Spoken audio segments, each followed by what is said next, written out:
Good morning students. कल अपन ने कोल और पेट्रोलियम और नेचुरल गैस के बारे में डिस्कस की थी। आज हम कोल के डिस्टिलेशन के बारे में स्टडी करेंगे।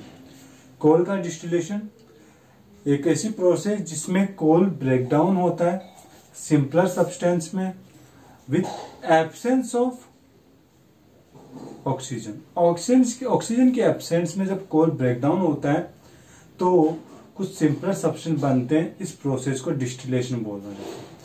कोल के कुछ सब्सटेंस होते हैं, सिंपलर सब्सटेंस जिनकी बात करें यहाँ पर, तो वो होते हैं कोल tar, कोक और कोल गैस। कोक होता है ये solid reduce left behind during the distillation. Distillation के ब्लास्ट में जब कोल होता है पूरी तरह बर्न हो जाता है, एब्सेंस ऑफ ऑक्सीजन, तो एक ब्लैक कलर का एक लिक्विड, ब्लैक कलर का एक सॉलिड फॉर्म बच जाती है। उसको अपन क्या बोलते हैं?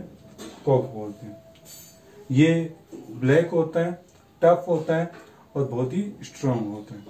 इसका जो मेनली यूज होता है, ये जो अपनी स्टील मैन्युफैक्चरिंग में इनका यूज होता है। कोक का जो मेन यूज होता है स्टील के मैन्युफैक्चरिंग में होता है। इसके बाद में चलते हैं कोल tar। कोल tar एक थिक और एक ब्लैक ऑयली लिक्विड होता है जिसका यूज अपन सभी जानते हैं। जो अपनी रोड होती है उनके फॉर्मेशन में होता है।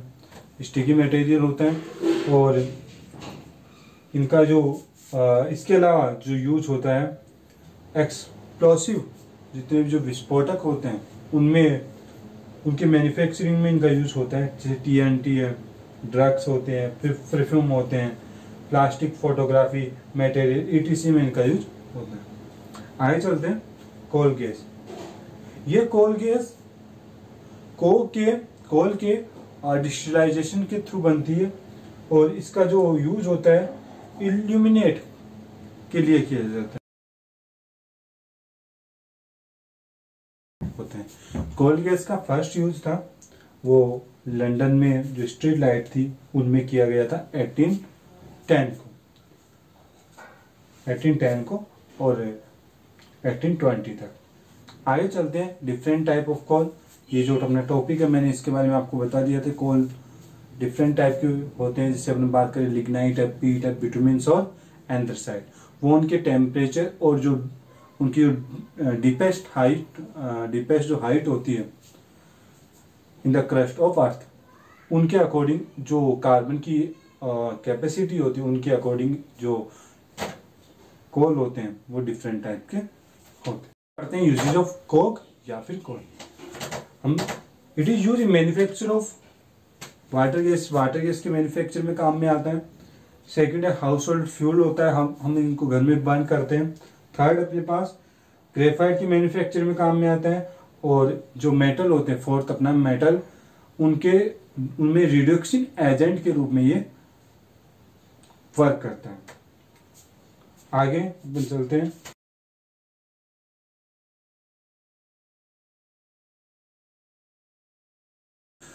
जब कोल होता है, कोल को डिस्टिलाइजेशन होता है तो उसमें कार्बन निकलता है, कोल tar निकलता है और कोल गैस निकलती है।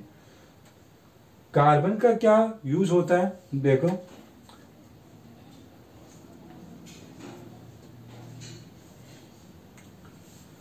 कार्बन होती है, it is good conductor of electricity good conductor होती है। और ये जो ड्राई सेल होते हैं, अपने सेल्स होते हैं, उनके इलेक्ट्रोड बनाने में हेल्प करती है। ऑक्यूरेंस ऑफ पेट्रोलियम में किस तरह ऑब्टेन होता है? अर्थ की जो क्रस्ट होती है उसे 500 या फिर 2000 मीटर डिप में गहराई में टू इम्प्रेसिव रॉक, जो इम्प्रेसिव रॉक होती है उनके बीच में अपने को पेट्रोलियम प्राप्त होता है। ड्रिलिंग ऑफ ऑयल वेल्स किस तरह ड्रिल होते हैं, किस तरह खोदे जाते हैं, इसके बारे में अपन देखते हैं। ऑयल वेल्स का सबसे पहले पता वहां की जो जियोग्राफिकल कंडीशन होती है उसके अकॉर्डिंग लगता है। जियोग्राफिकल कंडीशन से जब ये पूरी तरह श्योर हो जाते हैं कि वहां पर ऑयल वेल्स है, तो वहां पर जायंट रिंग्स के थ्रू, बड़ी रिंग्स के थ्रू वहां पर ड्रिल किया जाता है, उनको खोदा जाता है। जैसे ये रॉक कैप के ऊपर, जो इम्प्रेसिव रॉक थी उनके ऊपर पहुंचती है, तो वहां पर जो जैसे उनको ब्लास्ट किया जाता है इम्प्रेसिव रॉक को, तो वहां से नेचुरल गैस बाहर निकलती है।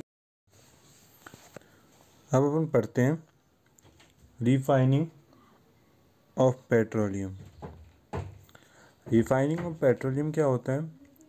रिफाइनिंग ऑफ पेट्रोलियम का मीन्स होता है जब हमारे अर्थ की क्रस्ट में, जब हमारे अर्थ की क्रस्ट में पेट्रोल निकलता है तो वो क्रूड ऑयल के रूप में होता है। मीन्स उसमें मैनी टाइप के सब्सटेंस होते हैं, वो ऐड रहते हैं। इन मैनी टाइप के सब्सटेंस ऐड होने के कारण हम उनका यूज नहीं कर सकते, इसीलिए उनको रिफाइनिंग या अपन कहें प्योर किया जाता है। जैसा कि आप डायग्राम में देख रहे हैं,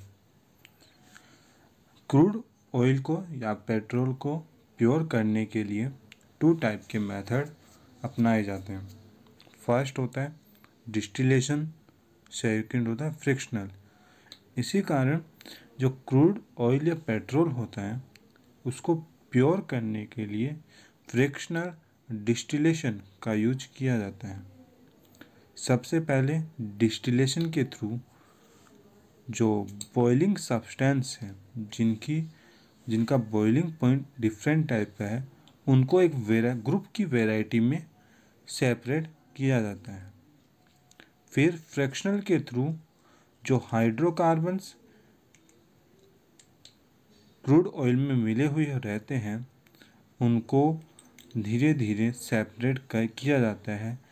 इसी कारण इस प्रोसेस को फ्रिक्शनल डिस्टिलाइजेशन बोला जाता है, क्योंकि इसमें डबल प्रोसेस वर्क करती है, एक फ्रिक्शनल की, एक डिस्टिलेशन की।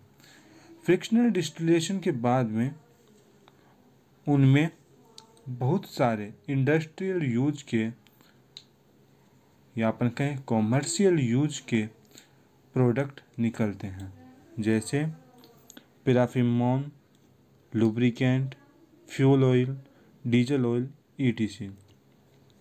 क्रूड ऑयल को 400 डिग्री सेंटीग्रेड पर गर्म किया जाता है और इनको बर्न करने के लिए कोलम के जैसे सिलेंडराकार चीज़ का यूज किया जाता है, जैसे कि आप डायग्राम में देख रहे हैं। जैसे जैसे टेम्परेचर इंक्रीज होता है, टेम्परेचर के इंक्रीज होने के कारण जो क्रूड ऑयल के जो सब्सटेंस होते हैं अपने बॉइलिंग पॉइंट के थ्रू वेपराइज होना स्टार्ट हो जाते हैं और वेपराइज होने के बाद में धीरे धीरे अपने आप सेपरेट होने लग जाते हैं। In the frictional distillation of petrol the residual oil liquefies at the 400 degree centigrade. Fuel oil 350 degree to 400 centigrade. Diesel oil 250 degree to 350 degree centigrade. Kerosene oil 170 degree 250 degree centigrade, and the gasoline at 40 degree to 170 degree centigrade. हमने आज petroleum या अपन कहें crude oil और इसके product के बारे में study की। कल हम frictional of petroleum and their uses, या अपन कह सकते हैं कि इनके प्रोडक्ट और इनके यूजेज के बारे में स्टडी करेंगे।